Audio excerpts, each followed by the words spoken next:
یہ وہ نام مبارک ہے۔ امام الانبیاء کی ولادت باسعادت سے پہلے کسی کا نام محمد نہیں تھا، اور آج کوئی بھی مسلمان ہو اپنا نام بتاتے ہوئے وہ اپنے نبی کا نام محمد و احمد کے ساتھ ضرور بتاتا ہے۔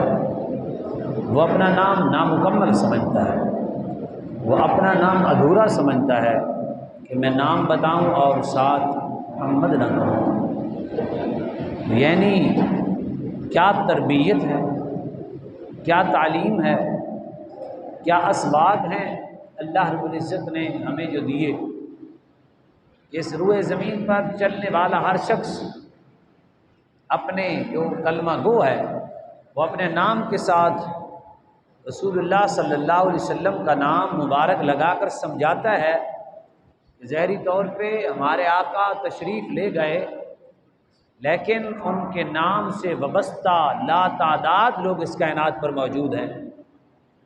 نام بتانے کا مقصود یہ ہوتا ہے کہ ان کی شریعت کے پاسدار، وہ جو مدینے میں آئے ان کے نوکر بھی محمد ہیں، یعنی نسبت حاصل کرنے کے لیے محمد سعد، محمد حماد، ریحان، محمد ریحان، محمد طالب حسین، محمد صابر حسین، محمد شفیق صاحب، محمد علیم اللہ، کلیم اللہ، محمد کلیم اللہ صاحب، یعنی نام کے ساتھ محمد لگاتے ہیں اس لیے کہ بتا دیا جائے کہ ہم سب امام الانبیاء کے دین کے بھی پہرے دار ہیں، شریعت کے بھی پہرے دار ہیں۔ اور اللہ نے فرمایا کہ محمد صلی اللہ علیہ وسلم اللہ کے رسول ہیں، وہ پیغامات خداوندی پہنچاتے ہیں، اور جو ان کے ساتھ رہتے ہیں وہ کیسے لوگ ہیں ان کا ذکر کیا۔ وہ صحابہ ہیں، وہ اہل بیت ہیں۔ فرمایا والذین معہ اشداء علی الکفار رحماء بینہم تراہم رکعا سجدا یبتغون فضلا من اللہ ورضوانا۔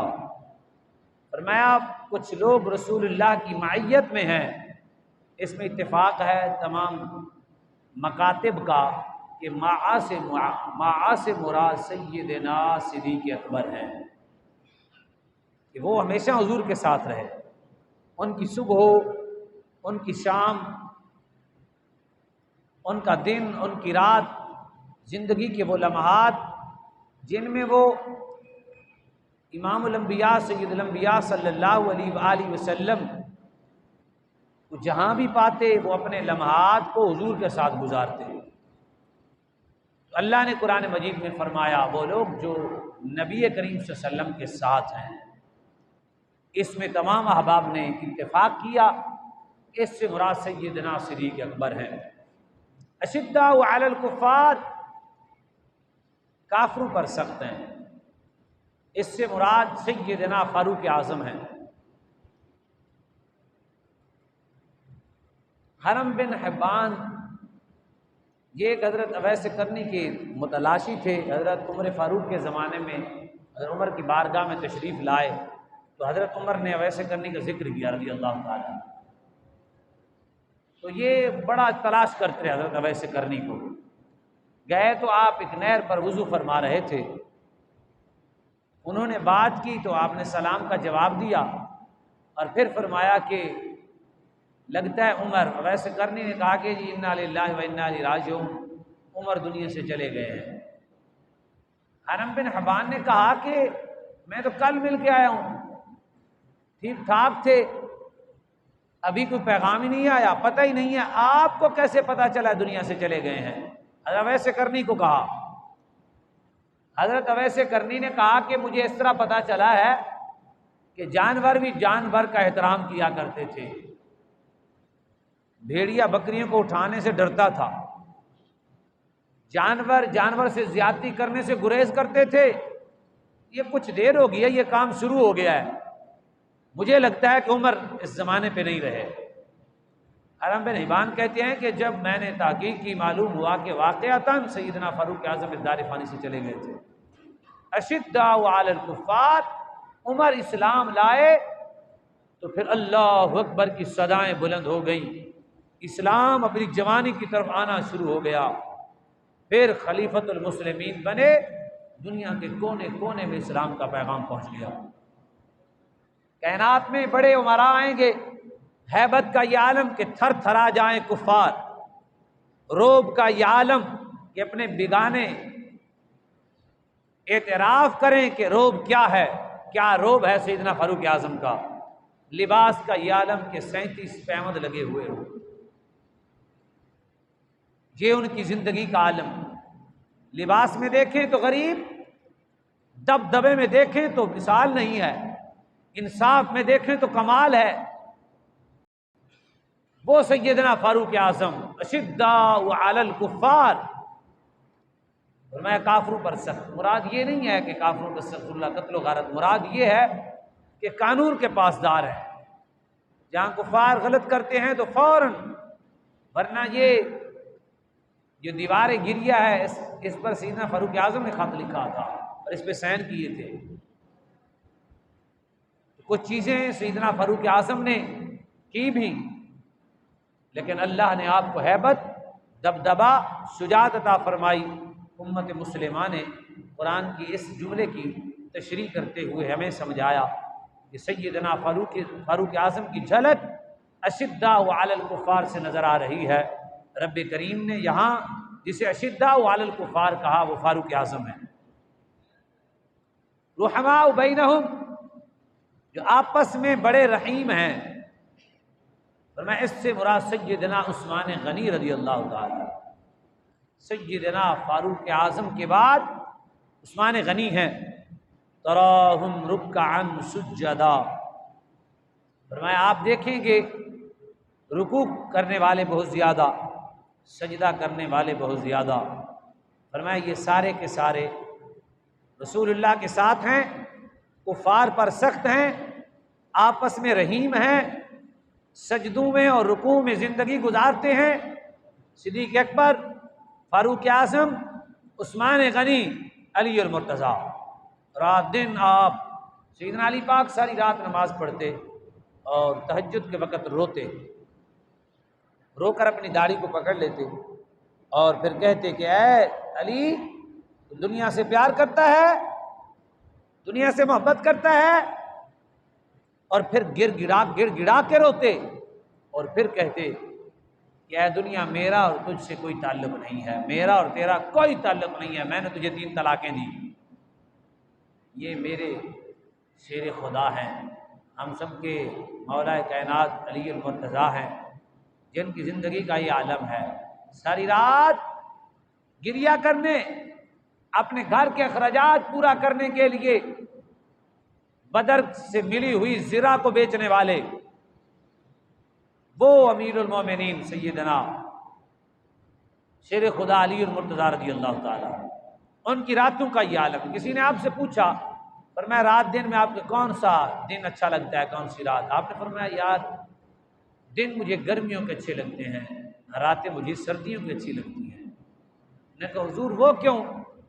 آپ نے فرمایا کہ اس لیے کہ رات کو جب رب کے حضور کھڑا ہوتا ہوں تو فرمایا پھر چھوٹی رات وہ مزہ نہیں دیتی جو سردیوں کی لمبی رات اللہ کی بارگاہ میں کھڑا ہونے کے لذتیں عطا کرتی ہے۔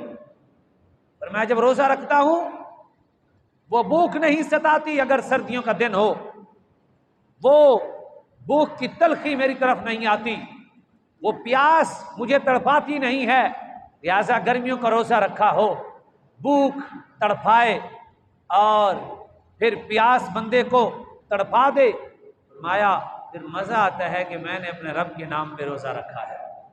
فرمایا راتیں مجھے اچھی لگتی ہیں سردیوں کی، دن مجھے اچھے لگتے ہیں گرمیوں کے۔ یہ سیدنا فاروق اعظم، سیدنا علی المرتضیٰ۔ آپ حیران ہوں گے، یہ باتیں بڑی یاد کرنے والی ہیں۔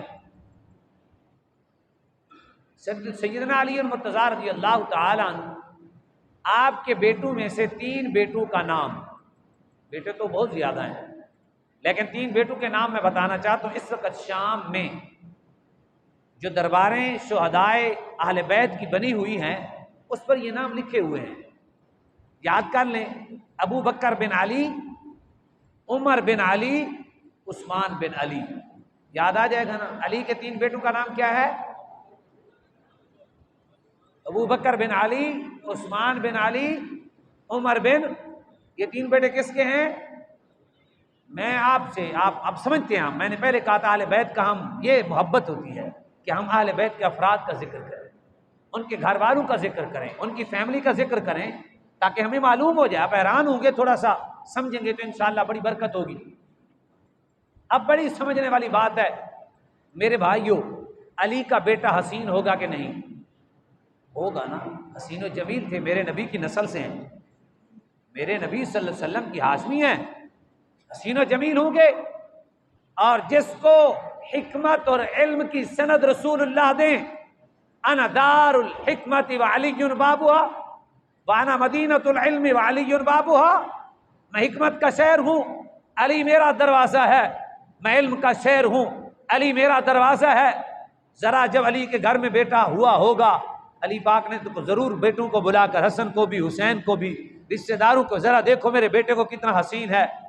اہل بیت کے گھر میں پیدا ہونے والا حسین و جمیل بیٹا، علی پاک نے کہا، حکمت بھی سامنے آ گئی، علم بھی سامنے آ گیا، ولایت بھی آئی، کتنے حکمتیں ہوں گی یہ میرا علی جانتا ہے۔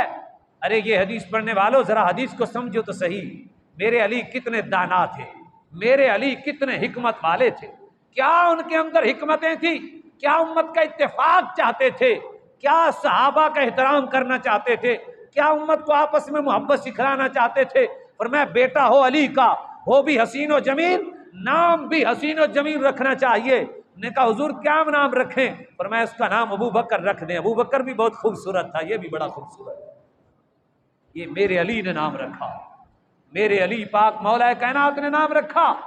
پھر دوسرا بیٹا ہوا، پھر دوسرا بیٹا ہوا حسین و جمیل، بلایا گیا، کیا نام رکھیں؟ کسی نے کیا کہا، کسی نے کیا کہا، کسی نے کیا کہا، فرمایا بڑا حسین ہے میرا بیٹا ہے، بڑا جمیل ہے اور بہت حسین ہے، میں حکمت جانتا ہوں، میں علم جانتا ہوں آنے والے اوقات میں کیا آنے ہونے والا ہے۔ لوگ صرف علی کو عالم تو مانتے ہیں، علی کا علم نہیں مانتے، علی کو حکمت کا دروازہ تو مانتے ہیں، علی کی حکمت نہیں مانتے۔ خوش نصیب ہیں آپ، اللہ تعالیٰ علیہ السلام میں اتفاق نصیب فرمائے، اتفاق نصیب فرمائے۔ حکمت علی، علم علی جب آیا اپنے بیٹے پہ تو حکمت نے بھی یہ کہا، علم نے بھی یہی کہا، علم نے یہ کہا کہ آنے والے زمانے میں کیا ہوگا، حکمت نے یہ کہا کہ کتنا، یعنی خوبصورتی، بیٹا بھی خوبصورت، باپ بھی خوبصورت، قوم بھی خوبصورت، وقت بھی خوبصورت، پھر نام۔ آپ بتائیں آپ میں سے کوئی بندہ بیٹے کا نام خوبصورت رکھنا چاہتا ہے یا بدصورت؟ اچھا رکھنا چاہتا ہے ہر شخص، پھر علی ہو، کتنا حسین نام چنا ہوگا، کتنا بہترین۔ آپ نے فرمایا یہ میرا بیٹا حسین ہے، عمر بڑے حسین تھے، اس کا نام عمر رکھ دو۔